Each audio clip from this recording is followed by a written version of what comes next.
that. Um, so yeah, I guess we could start with open bracket, the teams that got out. You had Lightning Pandas, you had GEA Orange and Blue, and you had EG. So those were the four winning teams. Any surprises to you, Tyler? I figured EG was going to get out. The Lightning Pandas Doom matchup was obviously one I could see going either way. GGEA Orange, Allegiance, ex-Allegiance. I felt like we talked about it. That's a team that they've done this how many times now where they've gotten out of open bracket. They have a ton of experience doing it, so they did it again. I guess the only surprise to me personally would be GGEA Blue, and they 2-0'd Infused. I thought if there was an EU team that was going to get out, it would be Infused. So that was a big win over them, and then they beat Lethal 3-1 to get out. So, I felt like open bracket, besides for me, GGA Blue, it went as expected. Any surprises for you? Yeah, pretty much expected. Obviously, since I'm affiliated with GGEA, I was very happy to see both the teams make it out. I thought Blue showed some improvement, especially throughout the boot camp and things like that. So I'm glad that they were able to make it to groups. But again, both teams made it to groups and didn't really do too much. I guess the one saving grace for Orange was that they were able to beat E6. So that's a good result, I guess. But other than that, I thought Lightning Pandas was going to do a lot better in groups. They had some close maps overall, and I think their map count overall was 8 and 9. So that shows that all their series must have been very, very close. I just had higher hopes from them. There's one of those teams where I said in the previous episode where if they were able to make it to pools, that'd be like the first time where we'd be able to see their sort of potential. And to be honest, they kind of fell flat. Yeah. So I guess that's a good bridge into getting into pools. How Friday and early Saturday went. We can start with Pool A. That's where Lightning Pandas went. TK 4-0. That's sort of what we expected from our reigning champions. Now back-to-back champions. So we're getting to their bracket run. FaZe Clan, man. So as you were saying, so there, Mind Freak was 0-3 at the time. Lightning Pandas was 1-2. I think the biggest thing the Lightning Pandas was they lost to Unilad, and that was sort of that's what sort of messed with them. Like Unilad had a very big win over Lightning Pandas and Mind Freak. And Mind Freak was 0-3. They were 1-2 going into the last match of pool play. And Mind Freak spoils their run. I think it was something crazy. Like if Lightning Pandas won that match, they got second place over FaZe Clan. And if they lost, they got fifth due to the tiebreaker. And that's what happened. So we talk about, how crazy one little match can be, how, again, just losing to a Unilad team who didn't have the best performance. They were 2-2 in pools. They beat the two teams, or they beat the open team. They beat Mind Freak. Crazy though, because that could be the difference maker to maybe them potentially making stage one or something, having a great run. So we talked about it. This Lightning Pandas team has a ton of veterans on the roster, but just one slip up. Well, actually, a couple slip ups. A game 5 versus Unilad, and then losing that series 3-1 versus Mind Freak. Yeah, definitely. Some crazy stuff overall. Mind Freak, I really just don't know what to think of them in terms of the whole competitive nature of the scene right now. They seem to have some decent results. Individual players on the team at times seem to do well, but when it comes to Pro League, I still just don't have much hope for them overall. Again, they go 1-3 in the pool. They get 4th place. That's cool and all, but still just haven't really shown like a dominant result over everyone to make me feel confident in them whatsoever going into the Pro League. That's actually starting up next week, which is crazy soon. But other than that, I guess it's kind of a surprise that FaZe struggled somewhat in this pool. I thought they were just going to be able to very comfortably take that second spot, and then really no surprise that TK, your back-to-back champs, took number 1 spot in the pool there. So I guess the only surprise for me was that FaZe struggled more than I expected. Yeah, you obviously look at the results. It's a 1-3 to TK, which is okay. I'm pretty sure that was a super close series. 3-2 against Unilad, a bit surprising, right? Like that's another team, Unilad. You still don't know what to get from this team. It seems like they're beating the teams they probably should, but they're losing to the teams that the top tier teams, but they're not beating them. So they can't really go up any higher, sort of on my scale. Yeah, I guess you could say. They obviously beat Mind Freak and Lightning Pandas, which are some solid results. They had a very close game with FaZe. So they're showing some more promise. As you said, though, FaZe, I figured they would have either won this pool by like upsetting TK or went 3-1. So a bit of a shakeup there. Like it was very scary, as you said. I mean, they could have been the bottom of the pool. That was a huge result for them that, Lightning Pandas, lose versus Mind Freak. And then, as you said, Mind Freak. It's like, it's weird to say because, like, last event, I think they finished 9 through 12. They went on a bit of a loser's bracket run. But we talked about it last week. It's just that Mind Freak, it seems like nothing happens to that team until they get to loser's bracket. So they go quiet. All of Friday, they go quiet. Most of Saturday. Maybe they play a game Saturday night, and then Sunday morning, maybe you expect something from them. But, 1-3, and then I just don't know. Like you said, I don't know what to expect from these guys. Yeah, you said it. FaZe got absolutely blessed to make it out into winner bracket in this pool. The fact that Mind Freak went clutch as hell and kind of dominated the Pandas in that series. I was like, what is happening? It didn't really make too much sense for me. But regardless, it was an entertaining pool. I thought it was going to be clean cut. It was not as clean cut as I thought it was going to be. So, it was definitely a fun pool to watch. Moving on to Pool B now. This was very, very clean cut. Yeah.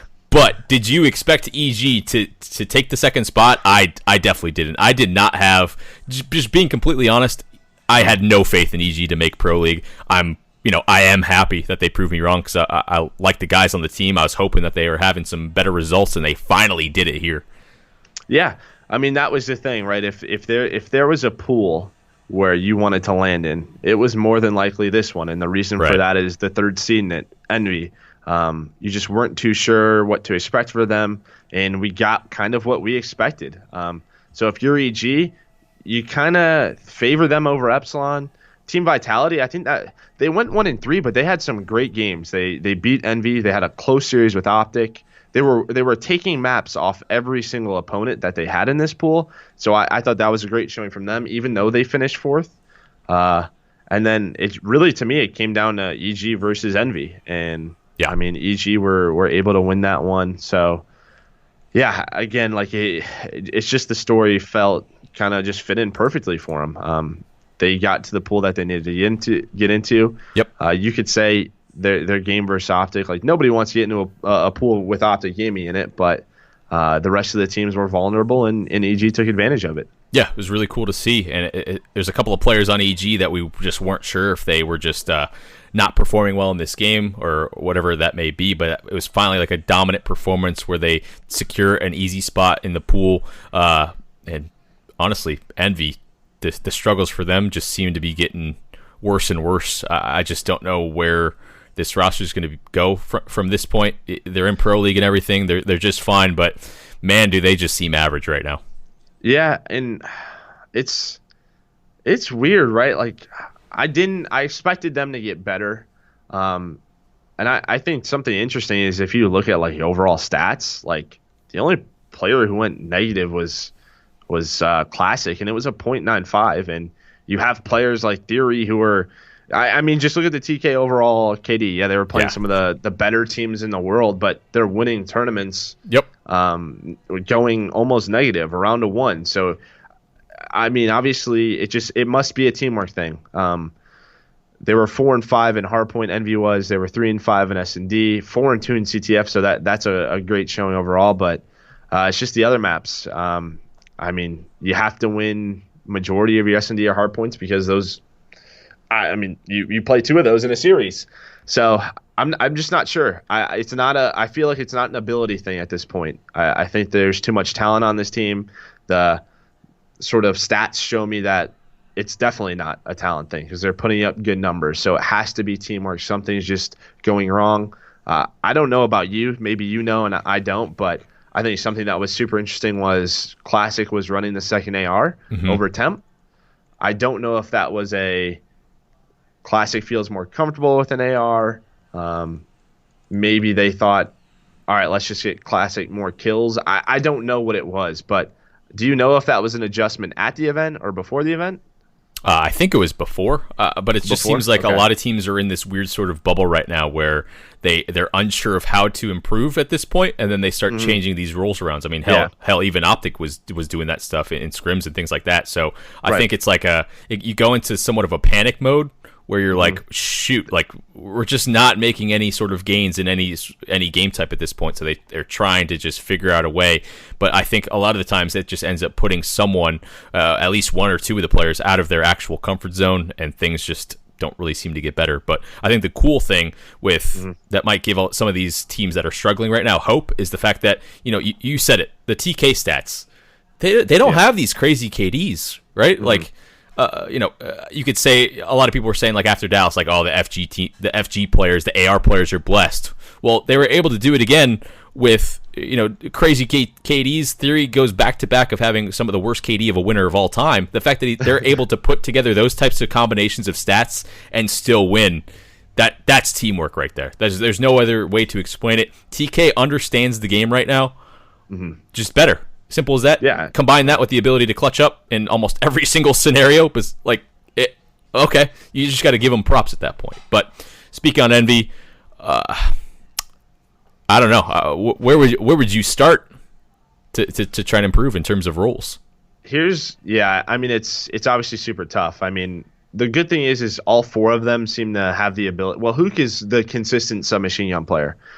Slasher is obviously the consistent AR. It comes down to temp and classic, right? Like, who's going to fit that second AR? Who's going to run the second SMG? They obviously seem to be struggling to find those two roles because what Hook and Slasher are going to do. So I think it comes down on those two players and what they're able to figure out is the most comfortable, what they seem the most successful with. I don't know if it's a pacing issue. I'm just not too sure. I haven't watched enough games. It'll be interesting because we can look at those games more precisely during Pro League because a lot of the times, I mean, I from experience as well on the desk, dude, like games just sort of warp into one just because we have so many games. So I think like it's a good opportunity to just go back and watch the games, see what's happening, what's going wrong.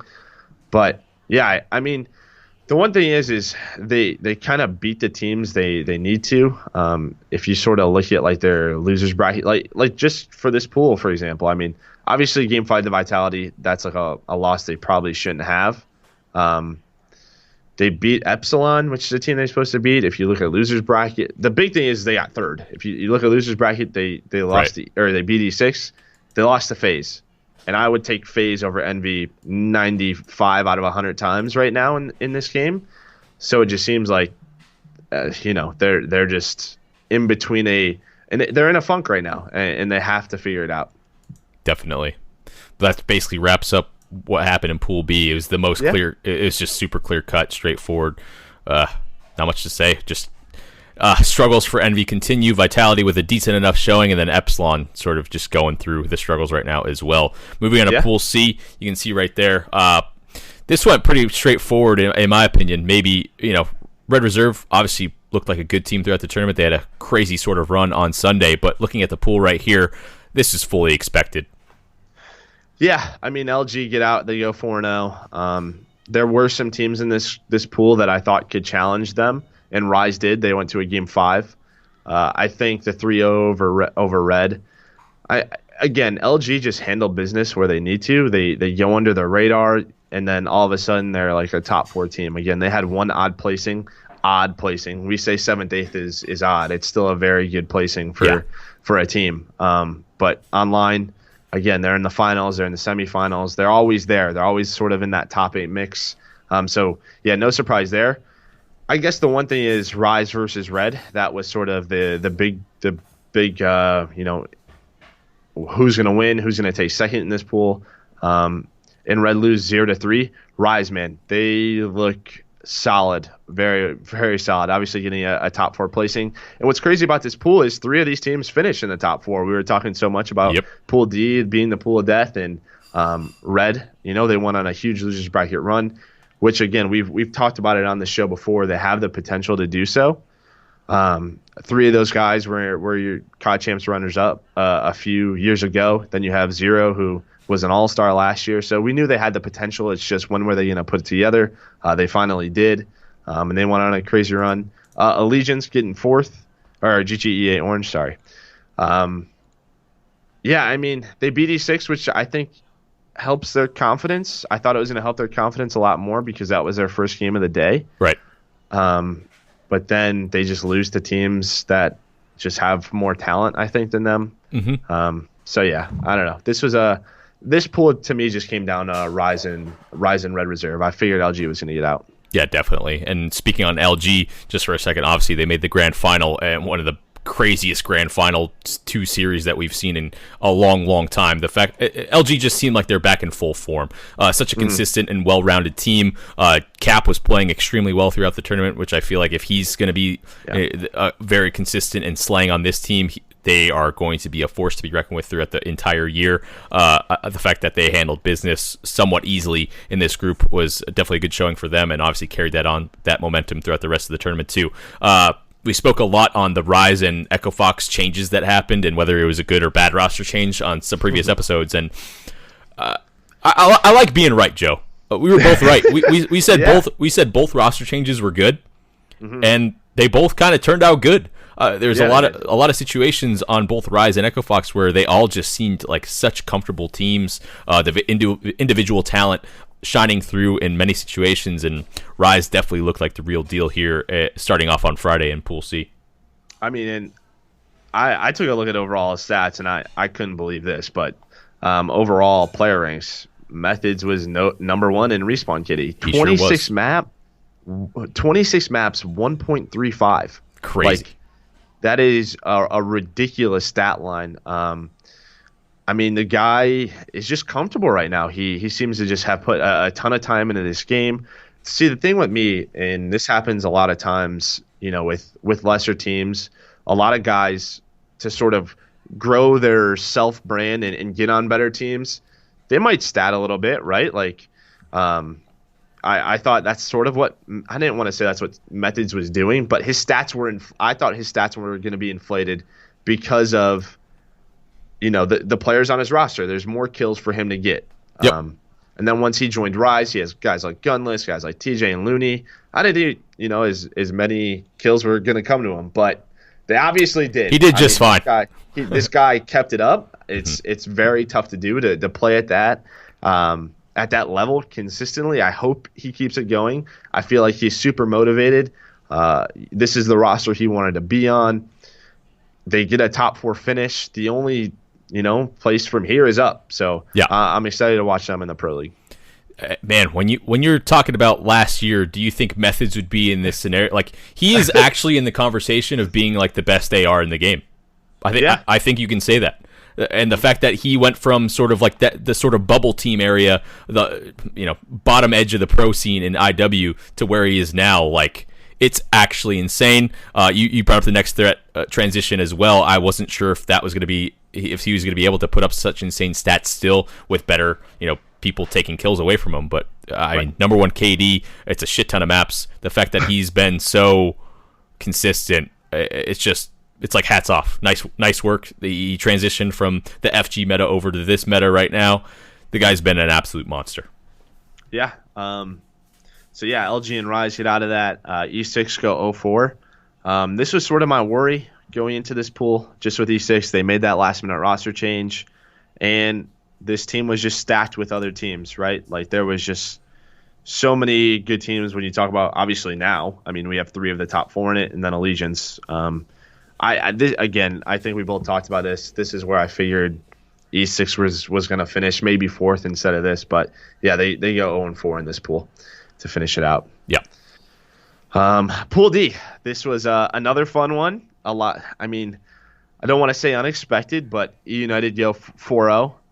A lot of crazy games. They go Game 5 with Splice, Game 4 with Echo Fox, Game 5 with Complexity. That was a reverse sweep. They were down like 5-2 in Game 5, and they come back and win it. And then they 3-0 GGEA Blue. I thought so. I think on the last show, I figured either both NA teams were going to get out, or I thought Echo Fox and Spice were going to get out, just because. Right. I don't know. There was just times when United, they've shown weaknesses, but they obviously got everything together.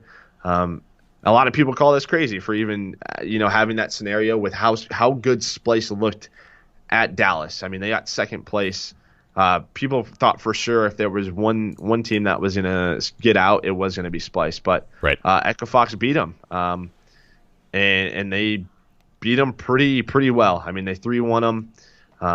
In the slaying power of Aqua and all those guys on that team, Assault, even Faceno had some great games. Saints really stepped it up, especially on Friday and Saturday. Yeah. It just showed through, and that's what we talked about with them. Yeah, definitely. I want to, based on our last episode, doing our pool preview and everything like that, I was kind of counting E United out in this pool, and sure enough, 4-0, they dominate. There was a lot of close games throughout the pool, don't get me wrong, but I definitely thought Splice was going to be in that top spot along with Echo Fox, so I like when I'm proven wrong. Obviously, E United is a very consistent team. I thought this was going to be a little bit too much from them in the slaying category, but they were able to bounce back, and it seems like a lot of time I saw United, they would have a rough start to a lot of maps, but keep composure and really able to keep themselves in it as much as possible. So definitely a shock from Splice seeing them in that number 3 spot. And then the other two teams in the pool, I thought Complexity was going to give a better showing. I don't want to say they did necessarily bad, and they definitely, I didn't expect them to take the 1 or 2 spots in the pool though, but just overall, speaking on Complexity for the whole tournament, I was just expecting more. Yeah, I don't think I was expecting more here. I think the losers bracket, right? Yeah. Which we'll get on in a little bit. But, I mean, in the Splice series, that was one of the first matches of the tournament. They absolutely dominate the hardpoint, and then they just kind of get wrecked in the rest of that series. The United series, they should have took it. They go up 2-0.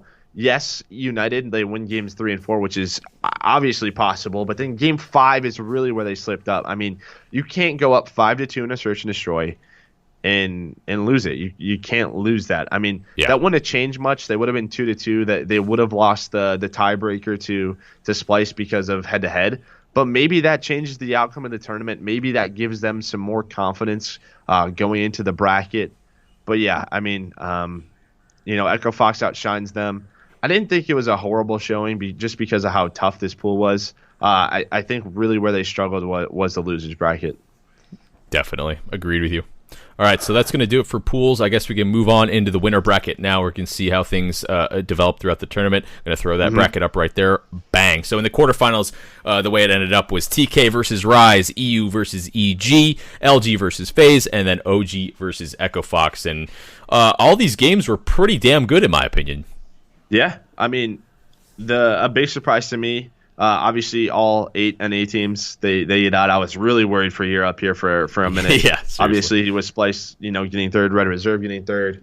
I just wasn't sure what to think out of Europe at this point, but obviously Red goes on a great run, which we'll get to.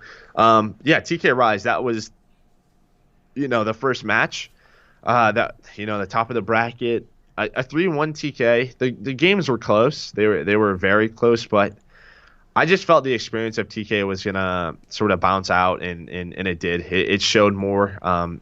Again, Rises was a newly formed team. Right. We still weren't sure what to expect, but just the consistency of TK really showed through. And some crazy series to follow up on that one as well. United taking a very close one versus EG. I believe it went to Texas on the last map where Clay was able to get that snipe clutch to get that round 1 win. Some crazy stuff there. EG was probably, not happy about that one because it seems like every time EG's put in one of those scenarios where they have to clutch up, just doesn't seem to go their way. A very good series overall there in the quarterfinal. And then LG versus FaZe, a close series as well. The LG just seemed like the stronger team, especially going into that map 5 search and destroy. Was that a round 11 game as well? I want to. I need to. I feel like there was 2. There's so many game 5s. I don't remember which ones were round 11s and which round. EU United EG was around 11 because that's when Clay 1v2'd with the bomb down. Yeah. I mean, it was a great he got the first shot, but that stepped it up big time. Or the last kill the guy had to defuse. He clutches that. I'm trying to remember if Luminosity FaZe was a round 11. I think someone said it was. Either way, that's one of those games. Yeah, it was around 11. If that goes differently, LG is sort of in the same position as they were last tournament in the losers bracket. Maybe they get a little frustrated. They finish another top 8, whatever. FaZe, I mean, it's so tough. Like FaZe and United are sort of two teams that I can see break into the top 2 at any moment, right? And we'll get to the winter semifinal where TK United was another close series between them. But those are two teams where they have some super tough losses, but I think the only way up for them, or I just think they have way too much upside for them. All the games are super close between those teams. If one or two things goes right or their way, they could potentially win a tournament. So many close games throughout this tournament, and it just completely changes your momentum, the whole vibe of the team. So many of these games just come down to specific scenarios that I remember where it could have been a TK versus EG semi, and EG's guaranteed a top 6 in the winner bracket. Same thing with the FaZe versus LG. It could have been FaZe versus Echo Fox, and maybe a FaZe makes it to the winner bracket finals. Just so many little situations and little things throughout all these games, in my opinion. Man, it was just a crazy tournament overall. The amount of map 5s and close ass map 5 S&Ds for that matter. Just such small situations completely dictated the outcome of the tournament and the jumps in placings for these guys. And then finally, speaking about the Echo Fox versus Optic Gaming series, I don't know if you watched that one, but I casted it. You casted it. Oh yeah, you did. I remember that. But it was surprising that Optic came out so hot on that map number 1, and then the St. Marie S&D happened, and that's where, obviously, I have an insider view of Optic Gaming, but that St. Marie is where things just turned around in a bad way for Optic. Absolutely. I mean, they were up, 3-0? With full streaks. Yep. Full streaks. First of all, I talked about it on broadcast. The adjustments for both teams were absolutely beautiful. It was a great map. Yeah, great map overall. If you guys want to go see the evolution of a Search and Destroy, I would go watch Game 2 of Optic versus Echo Fox. And the way they set up their early rounds and their later rounds. Yep. There was a couple other Search and Destroys that had similar feeling to it, but from what I watched, this one was beautiful. Just for example, I'm sure Tyler might have had some help with this, but round 1 of Optic's offense, they go A. And what that does is that sets a precedent now where someone on Echo Fox now has to go A every single time just for information. They don't have to play up close. They don't have to play far away. But what Optic did on that first offense is they got all the way up in the stables. So they have winery stables control. It's so hard for Echo Fox to retake that in 45 seconds, right? It's just too difficult. There's too many places to check. So from that point on, Saints has to hold. I think it was Saints. Plays A bomb site. Sometimes he plays farther up. Sometimes he plays farther back. But that's just one round now. So then Optic, they now know they have a 4v3 towards B side or towards middle. And it's just little things like that. Echo Fox did some very similar things where they rushed into B every round. Then they played a slower default. Then they had Faceno snipe the statue guy. Then went into B. So if you guys want to learn a lot of different sort of St. Marie, Dumont search and destroy strategies, I very much suggest going and watching that game too, because as you said, I just thought it was beautiful. But that was also the turning point for the series. I mean, after that, it just felt like Echo Fox were in full control. Oh, definitely. And the rest of the series for Optic was kind of bad, in my opinion. It just seems like whatever game plan they had going into maps 3 and 4 were just non-existent. And it's just the little things where, again, Optic just doesn't really get challenged much in pools, and then as soon as they get a tough competitor in the winner bracket, everything just seems to fall apart. And the fact that they just looked like crap, especially in that map number 4 hardpoint, which was so weird to see from my perspective. It's just what happened? It seemed like everything was going perfectly fine, and then all of a sudden, playing on St. Marie, which is usually their best map, it was. I think that was the first time they had lost it on LAN. They just looked kind of lost on it. So it's surprising, but props to Echo Fox for winning that one. Yeah, I mean, I was very worried for Echo Fox after game 1. I just didn't know what to expect, and then you sort of saw the star power that they do have. Mm-hmm. What was the CTF again? I don't remember. Was Forest? Okay. Yep. But yeah, you saw the star power that this roster has. So yeah, we go forward now. The semifinals are set up. The winter semis. You have TK United, a game 5, a very close series overall, and it's the same exact thing, right? Like this was a matchup at Dallas, which was also a game 5. It comes down to a few different plays, and again, as you said, like E United could be in a winners final against like an Echo Fox or against a FaZe. It's crazy. So. If this is another match that potentially changed the tournament, but the consistency of TK, the clutch factor, just really showed up. And I don't know, man. It's so ridiculous to watch and see, but I haven't seen a more clutch team, in a very long time than this TK roster. Definitely, and it seems like every time TK's backs are against the wall, you send accuracy in a late flank and he gets a 3-piece. How did that happen on St. Marie twice, by the way? Can we talk about that for a second? Like great play. The balls to do a late flank like that, such a ballsy call. And then the trigger discipline, he just lines up 3 people, and it happens twice. I can't believe it. TK just... everything's going right for them lately, and rightly so. They're a great team. Yeah, and then the others winner semi was Luminosity versus Echo Fox, and I actually think this was a reverse sweep, if I remember correctly. I think Echo Fox went up 2-0 very swiftly. Like this was one of those series where maybe vetoes came into place, where it's maybe Echo Fox just got 2 of their really strong maps, but then I believe it was Arden Forest or Arden Forest CTF that Luminosity just won like 4-1 or something. They had full control, and like that game 3 is such a momentum shift. We saw it last year. We saw it a lot more last year with Uplink, but finally it happens this time to where then game 4 Luminosity just won pretty easily, and then I think game 5 was like a 6-2, 6-3. It was just a very simple win from that point. But again, Echo Fox, they close out the series. They're in your winners final. They don't. And now it sets up a TK Luminosity winners final, and we see that series 3 times, which I thought was absolutely ridiculous. It was a fun matchup between these guys. Yeah. But yeah, that winners finals game, I'm trying to remember. Oh, it came down to like a 250 or like it was super close. St. Marie Dumont hardpoint, and again the clutch factor of TK shines through. Yeah, it just seems like they find a way to win maps, no matter how many kills they get. They always just keep it close enough to get themselves to a scenario, and they just make the clutch plays when they needed to. And I feel like it's got to be the leadership from Theory in those situations. He was able to, this is way back going to like 2013 and 2014, where TK was always able to put themselves in a good situation to possibly win tournaments.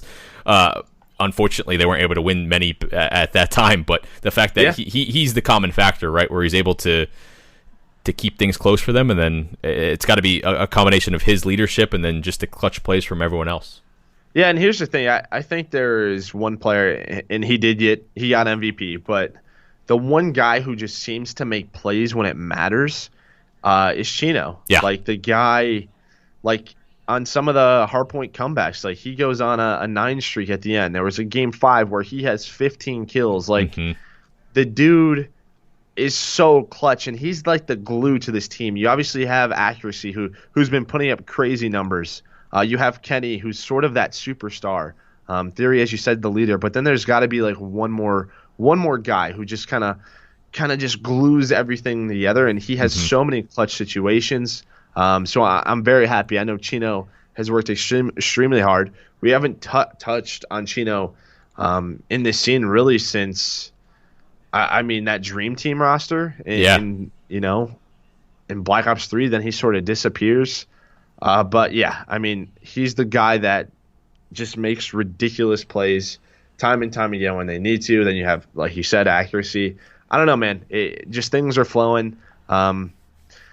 I just hope, and I watched all the Recon episodes, and they seem motivated. I just hope they keep going. They keep practicing. They have to stay ahead, because the fact of the matter is the competition is so close already. If they do slip up, they're going to get caught. Oh, 100%. I agree with you. The fact that so many situations, not only from this tournament, but last tournament too, we could have very, very easily seen them in the loser bracket. And then what happens from then on? Are they as clutch when their back's against the wall? It's impossible to say. But I completely agree. The playing field is so damn close with probably like the top 8 teams. It's actually insane. I feel like there's so many teams at any given moment could take a series from anyone, and it makes everything extremely fun to watch. We'll talk more on the grand finals between TK and LG, because that was one of the best finals we've probably ever had in Call of Duty history. It was so many close maps, just so much fun to watch. But let's get into this loser bracket now that we're done with winners and see how things progress there. Bracket is up now. Yeah, so I mean, if you look at the top side, E6 beats Millennium, E6 beats Complexity, and then they lose to Envy, which again, I feel like Envy, I don't know if they play up or down to their competition. I think on the top side, the one surprising thing is I watched the Complexity E6 series a little bit, and E6 honestly had like full control. I felt like there was going to be more to Complexity because, again, that stage 1 spot was on the line. I don't know. Like you said, this is where Complexity really disappointed me. But the top side, honestly, there wasn't too much on that first row. It seemed like the teams that were supposed to beat one another. As soon as Envy beat E6, they lose to FaZe. Yep. Then FaZe moves on. The one under that, Epsilon loses 3-1 to In Control. I guess we could touch on Epsilon a lot. Like, top 24 finish. I mean, they are lucky that Millennium doesn't get like a go on a run, or Infuse doesn't get out of pool play, because Epsilon could very easily lost that stage 1 spot. Yeah, and I've said it for some other for some other teams before. I'm gonna say it again. It's a little bit savage, but our Epsilon Jetpackers. Yeah, I mean, I don't know, like. The core 3 have had some solid placings, but I mean, I don't know if you saw the Dave interview, but it seems like some people aren't scrimming them, especially in Europe. Like, teams are just refusing to play against them. But I remember when Splice, they touched on how last year in IW, when they played Epsilon, they felt like they got worse, like a ton. But they played them a ton because they felt they were the second best team in Europe. That was their best practice. But supposedly they don't have the best practice habits. I'm not too sure, but that obviously affected them big time if the top teams aren't playing against them. Yeah. Did you see that interview with Dave, the Deserto one? Yeah. It's just like, it's like they've just given up. It was a funny interview, and it's like all jokes, but still, it's just like they just don't have that confidence. And if you don't have any sort of confidence in your roster and your team and how you're playing in the game, well, you're going to get top 24, which is the worst place you can get out of pools. So, yeah, luckily for them, they make stage 1. Hopefully they get better practice. Yeah. At Columbus, hopefully a lot of teams play against them. They scrim a lot, whatever it is. They play NA teams online. It can only really go up from here because, they lose to In Control. Then you have Mindfreak, who beats In Control, which, again, Mindfreak just seems to beat teams they're supposed to, lose to teams who we think they're going to lose to. Red Reserve, this was the start of their run. I mean, we saw FaZe have it last event. This time it was Red Reserve. So they 3-0 Mindfreak, and then they 3-1 Optic, which stunned a lot of people. Then they 3-0 FaZe, they 3-0 United. Like, they just kept going, man. Like, they were scary. I think it's one of those things, too, where people don't know sort of their vetoes, what maps they're really good at. You saw sort of as matches went on, they got off their comfortable picks, but they love London Docks, right? They won London Docks Hardpoint versus Optic. They won London CTF. That was like a crazy one, right? It was like 8-4 or something. Like 7-4, yeah. It was extremely high scoring. Crazy. Right. So yeah, I think this is the potential of Red Reserve. I don't know. I guess this is a tough question because they beat teams like Optic, they beat a FaZe, they beat the United. Do you think that Red Reserve has like the potential that like Splice do to win an event this year? My initial reaction is just to say a quick no, But yeah, mine was too. And when then you look at this, you 3-1 versus Optic. It was right. Obviously some close maps, but take it home 3-1. And then they double 3-0 FaZe and E United, and that one intrigues me. It's like, is that just confidence and momentum from beating Optic, which is usually one of the favorites at events, and they just took that wave of momentum and just whomped on two more teams and ran away with it? Do I think they're going to win an event? I don't think so. But their little run that they had on Sunday was very, very impressive. Agreed. And I dominant can't wait. wins. I think I'm trying to think. I think Trey said it in an interview where he's happy that they played so well.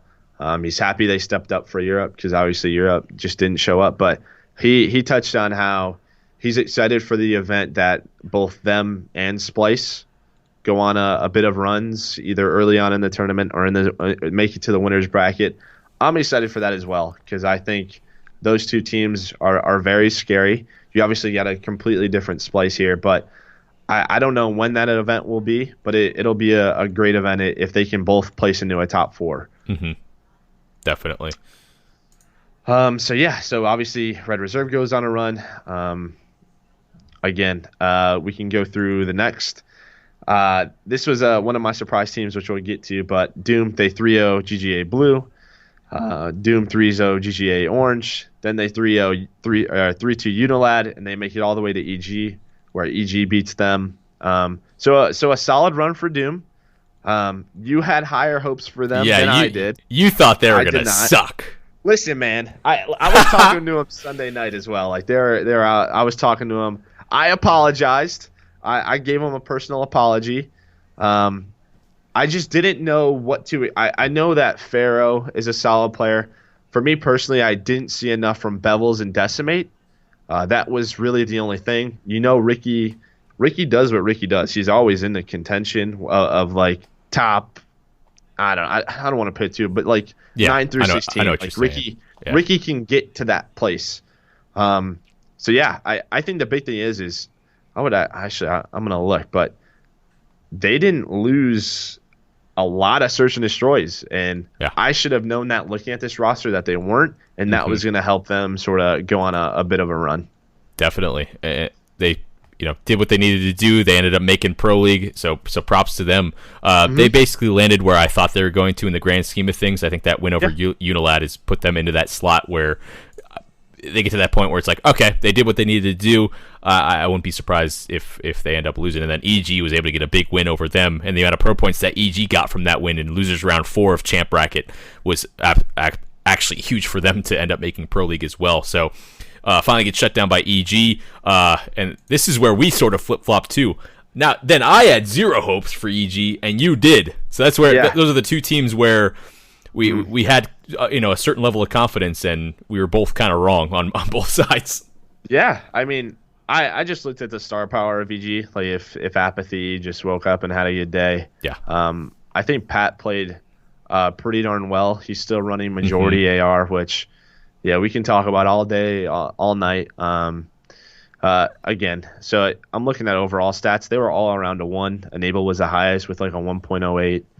But I think they finally showed what they can do. They still didn't beat the best of teams. Obviously, if you look at Pool B, they went 3-1. They beat Envy, Vitality, Epsilon, and then the last team they beat was Doom. So they're still losing to the top tier organizations, but I just think there was a ton of pressure on them, a lot of critics. So I just think they're happy with where they are. But yeah, as you said, they finally lose to Rise. And then on the bottom one, Lightning Pandas, they beat EZG, they beat Vitality. They lose Game 5 to Splice. And then you have a Splice-Rise matchup. On a Sunday morning, a Splice-Rise matchup, Tyler, was on a open station because there was that many good games. That's crazy. In round 4. Because you had FaZe Envy, you had Optic Red, you had EG Doom, which was obviously so important. Right. Rise and Splice was on an open station. Wow. And Rise, again, beat them. And I think for Splice, it's a top 12 finish.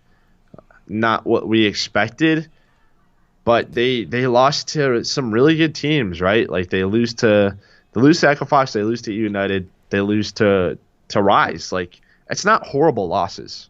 Yeah, I get Splice is actually one of the teams that I wasn't able to see a lot of gameplay on them, so I don't even know what exactly went wrong. And it's funny that our second and third teams from Dallas, Optic and Splice, both had similar issues going into this event. So I wonder if it's similar things that was going wrong for them. Very interesting to see. I did not think Rise was going to handle them so easily. Yeah, so when I look at like their match stats, they were 5-6 in Hardpoint, 3-6 in S&D. So that's not going to get you a lot of wins. The upside is they were 4-2 in CTF. But you expect that from guys like the three veterans, Mad Cat, Jordan, Tommy. Yeah, the S&D they low, played us a ton of CTF. But yeah, I think that S&D is just too low. Not what we expected. But here's the thing. I don't want to make excuses for them, but a lot of the times when you get into a final or you get top 4, it's almost like you're so focused on getting back to that final. Mm-hmm.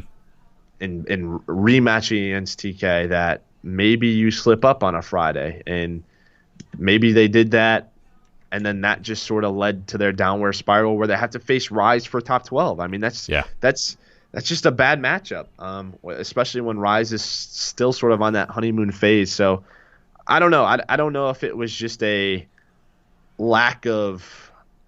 I don't know if it was just we expect to be back in the final. We're going to get there again. Tight overconfidence. Yeah, maybe it's similar things where they didn't feel like they had that much to improve on coming in from Dallas, and sure enough, it seems like both Optic and Splice having a lot of issues at this one, and both bowing out at 9 through 12, which is very, very unexpected.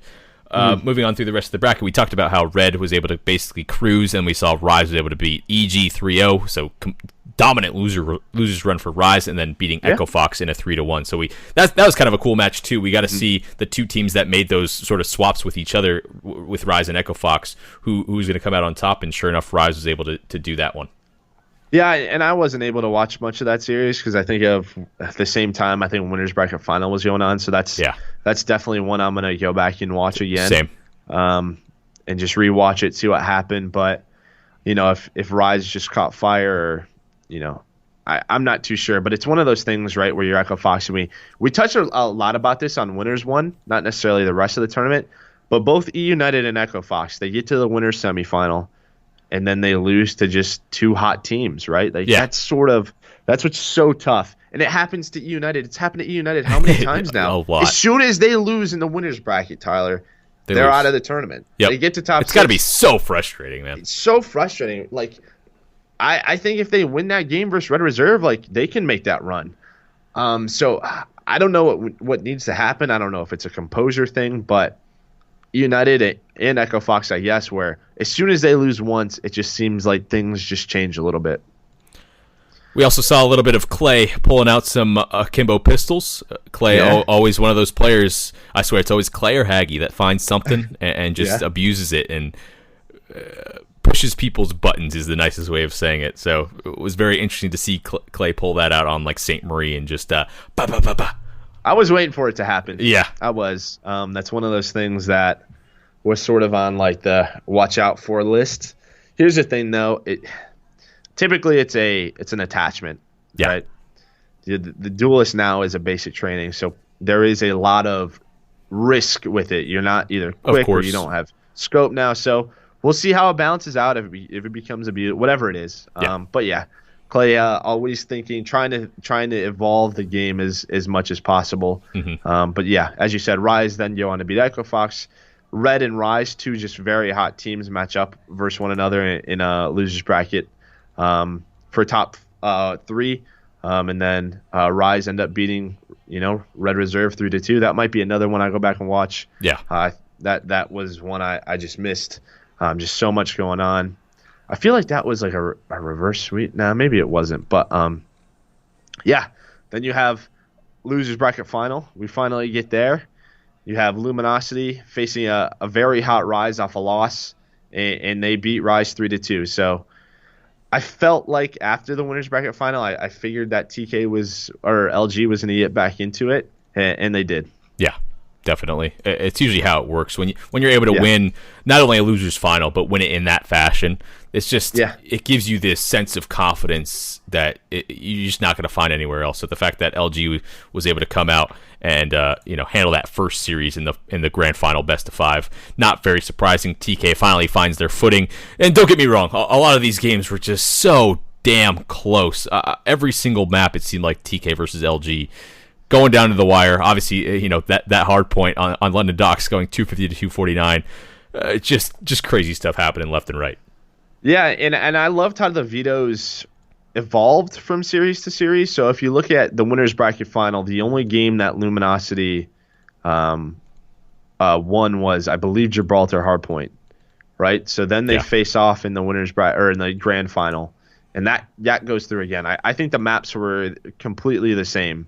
And then as soon as TK lose Gibraltar again, right, they're 0-2, they switch it up. Yeah. So as you said, that 250 to 249, bro, can we please talk about, I was watching this.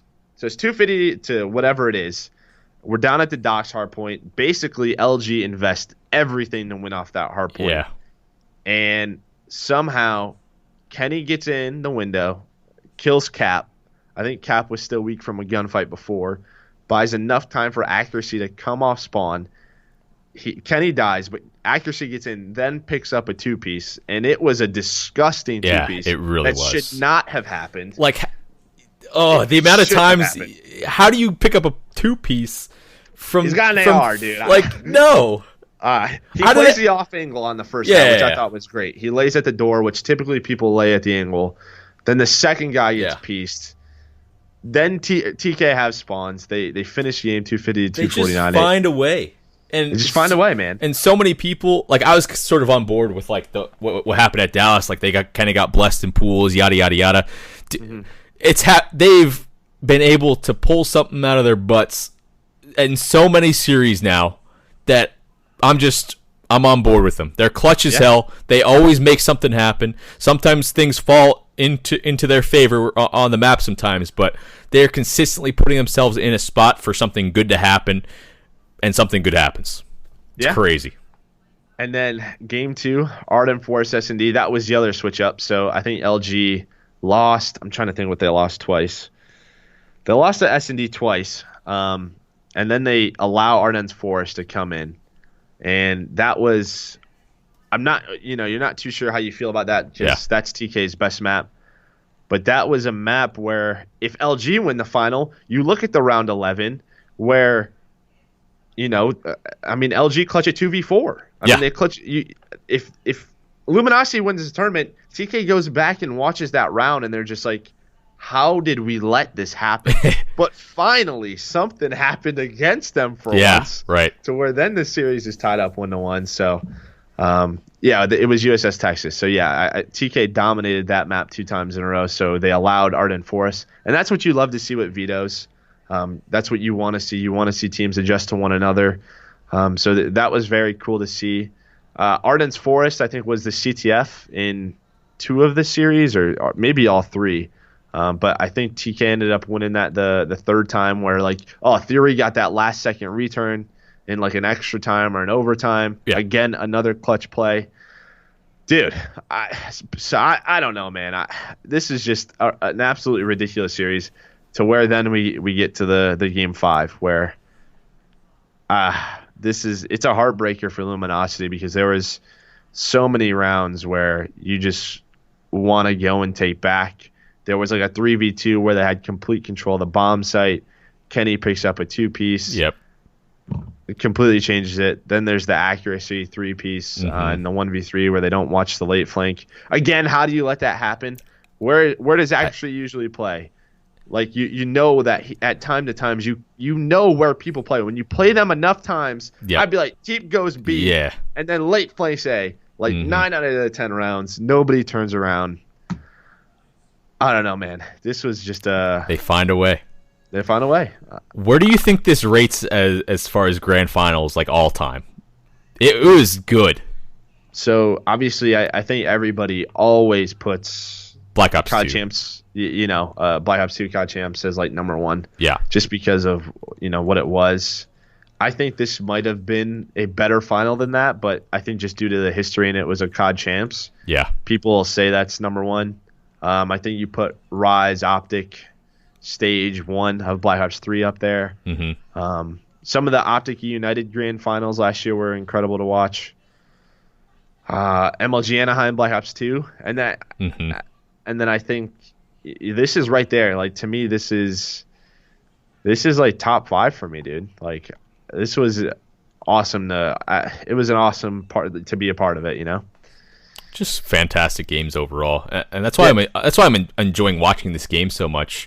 It just these teams are still in the process of learning the game, and the fact that so many games and all these teams, I feel like the talent is for one of the first times ever in competitive Call of Duty, talent is dispersed so well, and I feel like there's a lot of top tier talent in COD now, just in overall, and it's more evenly balanced throughout the top 8 teams, for example. So I feel like that's why we're getting such crazy series where these series and maps are coming down to just little mistakes over and over again, and the implications of that in the winner bracket are actually insane. Like you don't know if EG could have been top 6. You don't know if FaZe could have secured top 6. It's crazy stuff. You don't know if Echo Fox could have secured the top 3 versus LG in the winter semis. So many small situations where it's just fun. I love it. I can't wait for Pro League. The fact that these divisions in Pro League as well, they got announced obviously because it's all the seeds are set, but it's so even. I couldn't tell you from series to series confidently of who's going to win most of the time. Yeah, it's great to watch. As you said, like you just don't know what's going to happen. Like so many little mistakes. From like every single team. I thought that Luminosity, although they lost, they should be very proud of themselves. You did take a series off TK. No one else did it beforehand. Yeah. You got to a game 5, which you probably look back at and you should have won this tournament. But the upside is you improved from Dallas. You now have the confidence that you know what it takes to win, basically. So I'm very excited to watch this Luminosity roster. Mm-hmm. And again, TK, I think the one thing that helps TK compared to past champions is sort of the calendar of the year, where they're going to get games in next week, right? Yeah. Like typically when a team struggles, it's because there's a bit of a break, whether it's 4 to 6 weeks between an event. Very true. It's a good point. They don't practice as much. TK, they're starting games next week, Tyler. They're right back perfect. on land. It's perfect for them. Yeah. If you are the best team in the world, this you want is to keep exactly playing, keep what the ball you rolling. want. Yeah, exactly. So, yeah, crazy. It was a great tournament overall. I figured, we could go to this, biggest surprises, biggest letdowns. But before we do that, I just want to throw up the final placings. We're going to do, first place all the way down through top 24. If you guys missed the tournament, you missed the overall placings and the pro points that were allocated due to each placing. We can go from here. Obviously, we got TK, Luminosity, Rise, Red Reserve, Echo Fox, and E United in the 5 through 6. 7, 8, we got FaZe Clan and EG. And then 9 through 12, which is very surprising, where we have Envy, Optic, Doom, and Splice. Optic and Splice, the 2 teams that you didn't really think were going to be all the way down there, but everything's so damn competitive, and then everything else seems pretty normal past that point, past the top 12. So out of these teams, you can go ahead and say what you're going to say now. Yeah, so I figured we'd go over sort of our biggest surprises, biggest letdowns for teams. So let's start with biggest surprises. I'm going to say TK. Yeah. Just because of what they did. Back-to-back, the fashion that they did it in. Again, they don't do it in they're not destroying teams. They have so many close games. It's beautiful to watch. I think just their consistency from game to game. The one thing I'll say with TK that I'm a little bit worried about, and I think they should be a little bit too, is their CTF game. We saw a little bit of weakness come through where they lost, I think it was Flat Tower a couple times. They lost Arden Forest once or twice. They were 4-5 overall. Hardpoint, they were 12-5. S&D, they were 9-3. CTF, they were 4-5. So That is sort of the one weakness, again. But I mean, it was a beautiful, beautiful tournament to watch. I know you had them in your biggest surprises as well. Yeah, definitely. The fact that they're able to go back to back with how competitive everything is and how close to fashion, exactly like you said, it's not flashy. There's situations where, yeah, accuracy will pop a nice two-piece, or Chino will bail them out with like a 15 bomb and things like that. Those are flashy, but those are minimal situations. The fact that they're able to consistently beat these teams that I think a lot of people would say have more talent than them. I put quotes around that. But I guess you can kind of say that based on history. They find themselves in another final. They clutch up and back-to-back wins. That's just really, really tough to do in the competitive state right now. And then my surprise, my first one is actually Red. I thought they were going to be around the same spot. Maybe at Dallas, would they get 9 through 12? So I think I had them around maybe top 8, maybe at that same sort of 9 through 12 spot. The fact that they were able to make gains and end up placing pretty darn well in that 4th spot, that caught me off guard for sure. Yeah. Obviously a great tournament out of them. You knew they sort of had the potential to do it, but you were just sort of waiting for it. But the run that they went on was spectacular. Again, we went over it. They beat FaZe. They beat E United. They beat Optics. So, I mean, those 3 teams right there, we would probably – I mean, you'd probably consider those 3 guys like top 6 in the world at any point. So, a great showing from them. My next biggest surprise team was Rise. I knew that they would get better. I didn't expect them to be this good this soon. I don't know if it's a honeymoon period. It might be. It might not be. But, again, Methods played out of his mind. You finally saw another great placing out of TJ, which I wanted. Gunless seems comfortable. We talked about it. He wanted to run second AR. Like we saw it when he joined FaZe last year. He just seems good. Like he's just putting up the slaying numbers that they need. Rise finally has a consistent slaying team. So I'm happy for those guys overall. Yeah, beast overall. It's a really good pick.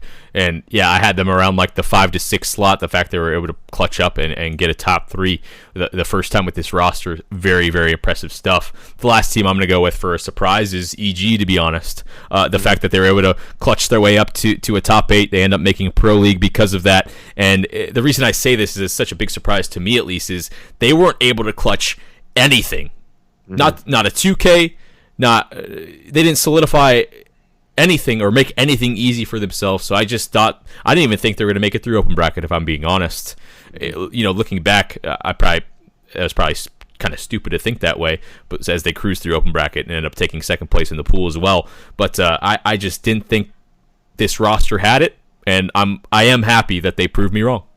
Yeah, agreed. I mean, again, I just figured that if they got hot, they would do something like this. So I'm happy they finally got everything under control.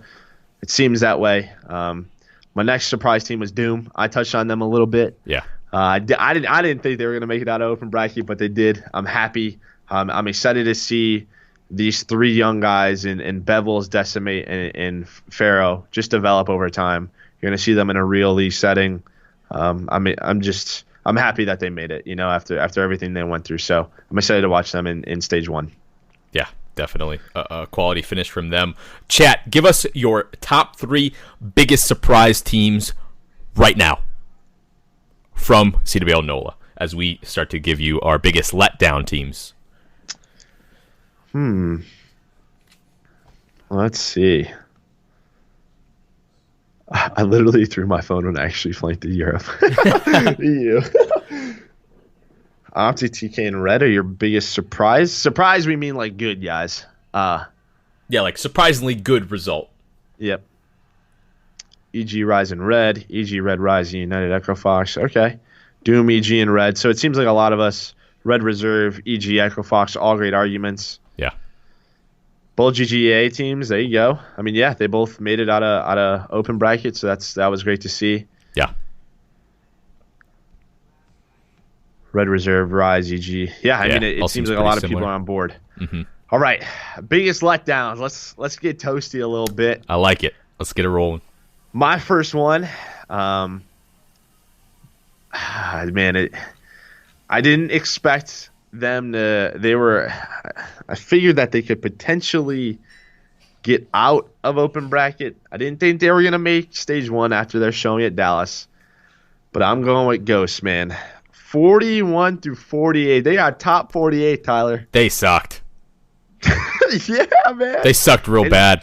And this was one of those things, right, where you saw Rise and Echo Fox pull the trigger before stage 1. Ghost didn't.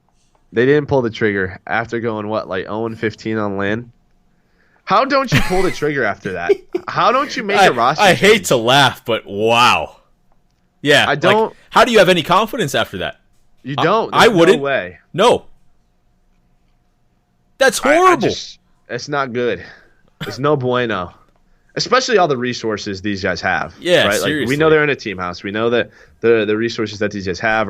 I know after Dallas, they didn't stay there with holidays and stuff, but the resources that these guys had to develop, other teams don't have. Yeah. 41 through 48, it just can't happen for, a team that, again, just last event was in pool play. I just think this was a mistake to sort of keep this roster together. Just really rough. That's a great pick because they didn't do anything well. Mine is Optic. Absolute letdown. I feel like, obviously, this is the team that I'm coaching. I feel like we just we cruise, and then we have a tough competition, and things start to unravel, and they unravel quickly. We saw it at Dallas where they got 6-0 to get knocked out.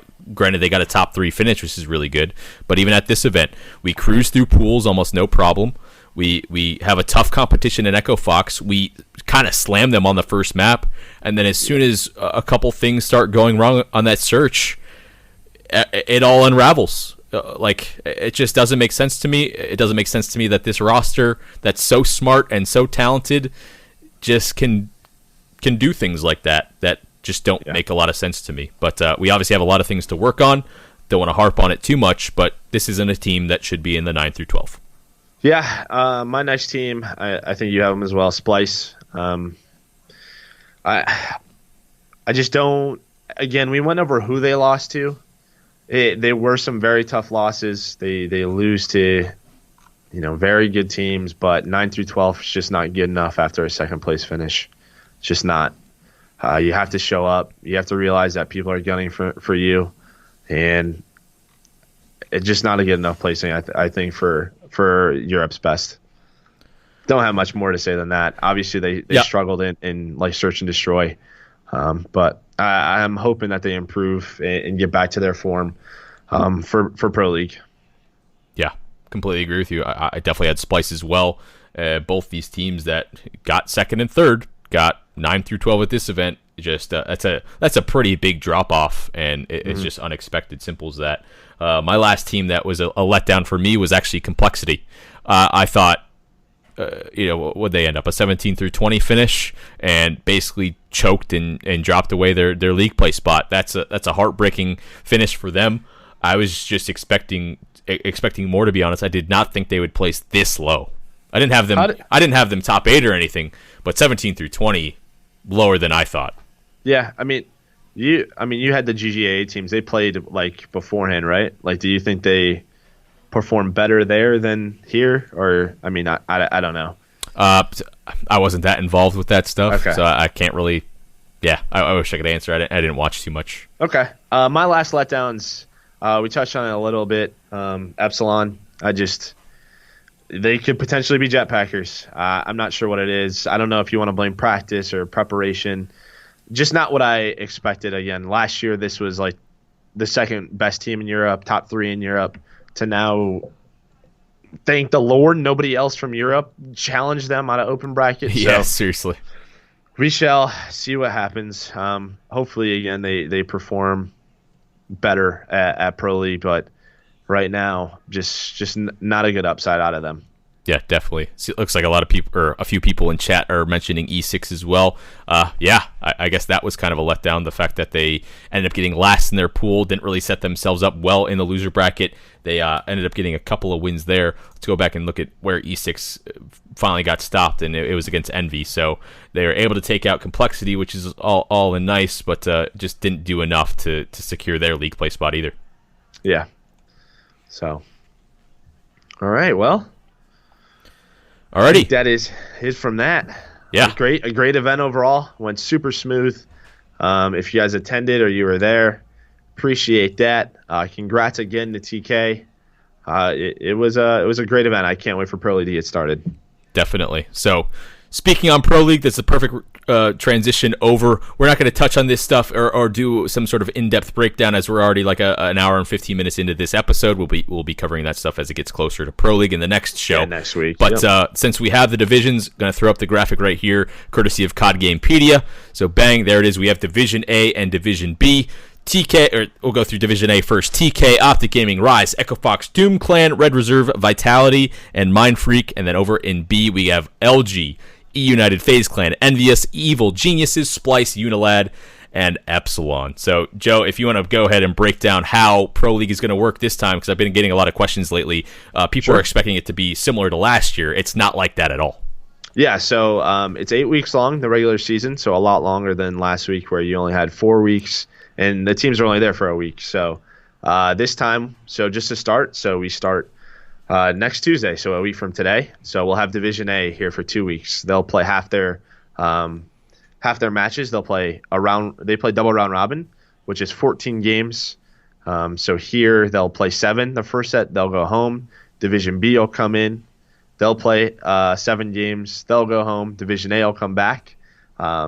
They'll play the last half of their games. We'll take the top 4. They'll make the playoffs. We repeat with Division B. I think the one thing with Stage 1 is, like, after the second rotation of Division A, I think we actually have Atlanta. Right. So we'll have Atlanta, and then after Atlanta, Division B will come by. After that, once regular season ends, we actually have Birmingham. So we have Birmingham, and then after that, we'll have playoffs. So, I mean, this season's really starting to ramp up. We're super excited. We're continuing to evolve the Pro League. We obviously heard a ton of feedback, but yeah, man, I'm excited because this is what we wanted. We wanted the best teams in the world, playing more games. We couldn't ask for anything better. Yeah, I think several teams are going to separate themselves with the amount of games that they're going to play on LAN in a short period of time. I'm extremely excited about it, and especially people have been wanting more Call of Duty content and matches to watch in general. Well, 8 weeks is a hell of a lot of matches. It's going to be a fantastic time. I guess before we start open up the Q&A session to end the show, just real quickly, do you think Division A or Division B is more stacked or more difficult? So here's the thing, right? Like, you have TK, so let's start with Division A. You have TK, Optic, Rise, Red. Like, those are sort of the top 4. Yeah. Echo Fox, 5. Let's look at bottom teams. So, yeah. Mind Freak, not sure what to expect from them. Doom, they have the potential, right? I can see them winning 2 S&Ds, maybe winning a game 3. Vitality, we saw them play better. But I think everybody out of those 5 teams should be able to handle those 3. Yeah. So I think there's 5 really, really good teams in Division A. You look at Division B, your bottom half is sort of Epsilon, Unilad, Envy, EG. So your top, like, I don't know, man. I think Division A is stronger. It's kind of weird. I feel like the drop off from A towards the bottom is more dramatic. Mm-hmm. But like the top level of B isn't quite as high. Does that make sense? Yeah, that makes sense. There's a larger disparity between the top teams of A and then the drop off to the bottom, and then more of an even. That makes sense. Yeah, because like Envy can improve. EG can improve. Yeah. Unilad, we showed that they had some solid placings. Epsilon's the one team I'm worried about. But yeah, I agree. I think like the strong, there's some super strong teams when you look at Rise, Echo Fox, TK, and Optic. Even Red Reserve if they play that. So, oh man, it really just depends who shows up in B. But definitely. For right now, I think I'm going to go overall quality. I would take Division A just because they have some of the more stronger teams. Yeah, I definitely agree with you. I think A, it's obviously more top heavy, but I think that's going to lead for a very competitive group. And then I just don't know how Vitality and Mind Freak are going to be able to battle versus a lot of these teams. It's going to be very, very competitive. And again, top 4 teams make it to playoff. 5 and 6 are going to qualify for the next stage and don't get to go to playoffs, but they're still relevant. And then 7 and 8 will be going down into relegation, which will be a very scary place too, because obviously a lot of teams are going to be biting at the heels of these teams to make it into stage 2 of Pro League. Mm-hmm. Yeah, so a lot of fun. And it's so soon. Sheesh. Yeah, I know. I was like, people are like, we fly in next Sunday. I was like, what?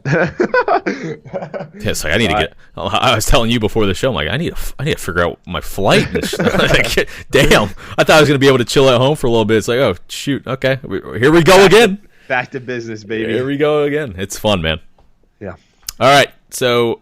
Yeah, I think that's everything on NOLA. We teased the Stage 1 groups. We're not going to go in depth on this episode. Possibly in the next one, we'll really break it down deep for you guys of what our predictions are for all these stacked divisions. Let's do some Q&As for a few minutes before we end the stream tonight. If you guys got any questions regarding NOLA, Stage 1, whatever it may be, please let us know now, and we'll pick a few questions before we end it. There we go. Why has the STG catapulted to the top AR on LAN? I would like to see the usage statistics. Yeah, I don't even know if that's possible. I think the bar and STG were probably a bit more evenly, like, I don't know. I would love to see the usage statistics, but I'm happy that the STG just was a bit more powerful on LAN. I think that you just never know. It's one of those things like last event where we had like a lot of people were like, holy moly, this PPSH is even better here. Mm-hmm. So I think that the ARs, I was worried about ARs overall, but I'm happy. I think they're the balance is in a really good place right now. So I personally would probably still use the bar, but that's because I don't use it on LAN because I don't play on LAN because I'm washed up. But I'm going to keep testing it out and see how I like it more. But I definitely like the meta right now. I think a completely ideal setup is to get one more sub sufficiently into the meta besides the PPSH. I think the AR balance, they did a really good job with it. It seems like the bar, STG, and the FG42 all have their sort of spot right now on specific situations and maps. So I think the weapon balance is pretty solid. I enjoy the meta right now. So huge fan of it. Yeah. Let's see. Top 3 teams not in the league. That's a good one. Ooh. I imagine a lot of those teams will probably change. Yeah, that's true. As things go on, but let's see. Top 3 teams not in the league. Trying to think. I think Complexity if they stick together. Yeah. Lightning Pandas. Yep. I mean, that's basically it. You probably throw Re6 in there and Fuse, but I imagine there will be roster changes in each region. It's just basically all bubble teams, and depending on who makes changes with who, it's tough to really say, but immediate teams, it's just bubble teams. Mm-hmm. Saw someone ask about when does it start for Stage 1? A week from today. Yep. Soon.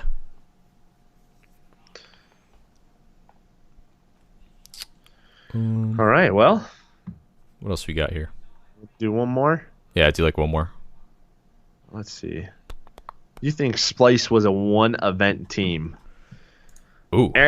No. No. I think we've seen a ton of consistency. They're winning a lot. They're winning a lot, online. I just think this team has a ton of talent. We see what they can do last year, but even last year they had some odd results where just things weren't going their way. So I expect a much stronger Splice in Stage 1. Here's a point on that too. A lot of people were complain about online results, but once again, the NA results of the recent 2Ks translated over pretty darn well into the tournament, right? Like TK and LG and Rises were all doing extremely well in the 2Ks, and sure enough, they did just fine. Splice was having some issues in the EU 2Ks. They end up not doing too well. Optic was having issues in the 2Ks. They end up not doing well. I'm sure there's a lot of outside factors that go into that, but those results did translate. Yeah. Just saying.